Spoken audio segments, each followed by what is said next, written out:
Je vais vous faire un résumé du Genèse 23 relate un moment poignant dans la vie du patriarche Abraham, la mort et l'enterrement de son épouse bien-aimée, Sarah. Sarah vécut 127 ans, et elle mourut à Hébron, dans le pays de Canaan. La douleur d'Abraham fut immense, car elle avait été sa compagne fidèle, celle qui avait partagé avec lui les promesses de Dieu et les épreuves du voyage depuis Ur des Chaldéens jusqu'à la terre promise. Dans son deuil, Abraham se leva pour rendre hommage à sa défunte épouse. Cependant, en tant qu'étranger dans le pays de Canaan, il ne possédait aucune terre où l'enterrer. Il se rendit alors auprès des fils de Heth, un peuple cananéen, afin de leur demander un lieu où déposer le corps de Sarah avec dignité. Il s'adressa à eux avec humilité, reconnaissant qu'il était un étranger et un résident temporaire parmi eux. Cette expression montre qu'Abraham, bien qu'habitant en Canaan depuis de nombreuses années, ne se considérait pas comme propriétaire du pays, mais plutôt comme un homme vivant sous la promesse divine, en attente de l'accomplissement du plan de Dieu. Les Hittites, respectant Abraham et le considérant comme un prince de Dieu, lui offrirent le choix de leur sépulcre pour enterrer Sarah. Ils étaient prêts à lui donner gratuitement un terrain, preuve de l'estime qu'ils lui portaient. Mais Abraham refusa une sépulture gratuite. Il souhaitait acheter une terre de manière légitime, afin d'avoir un droit incontestable sur celle-ci. Il s'intéressa particulièrement à une caverne appelée Macpéla, appartenant à un homme nommé Éphron, fils de Tsochar. Cette caverne se trouvait dans un champ et semblait être un lieu approprié pour l'inhumation de Sarah.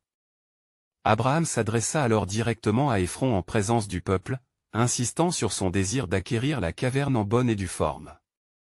Éphron, en homme généreux, lui proposa de lui donner non seulement la caverne, mais tout le champ qui l'entourait. Mais Abraham refusa à nouveau le don gratuit. Il voulait acheter la terre à sa juste valeur pour établir un droit légal irrévocable.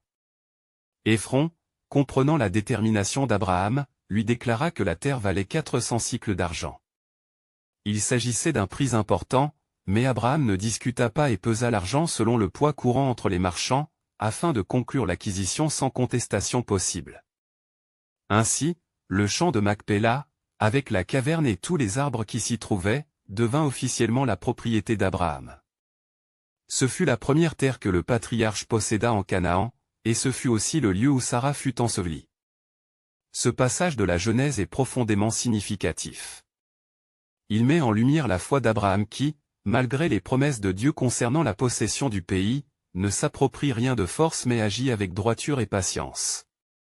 Il montre aussi le respect qu'Abraham avait pour les autres peuples, cherchant à traiter avec eux avec honnêteté et justice. En fin de compte, la caverne de Macpéla devint un lieu de sépulture pour les patriarches. Plus tard, Abraham lui-même y fut enterré, ainsi qu'Isaac, Jacob, Rebecca et Léa. Ce lieu devint un symbole fort du lien entre les descendants d'Abraham et la terre promise. Genèse 23 nous enseigne plusieurs leçons précieuses, le respect dans les relations avec les autres, l'importance de l'intégrité dans les transactions, et surtout, la foi en Dieu qui accomplit ses promesses au temps voulu. Abraham savait que la terre lui appartenait par la promesse divine, mais il ne s'en empara pas précipitamment. Il préféra attendre le plan de Dieu tout en agissant avec sagesse et justice dans ses affaires terrestres. Puisse cette lecture nous inspirer à toujours agir avec droiture et foi, à respecter nos engagements et à honorer ceux qui nous ont précédés.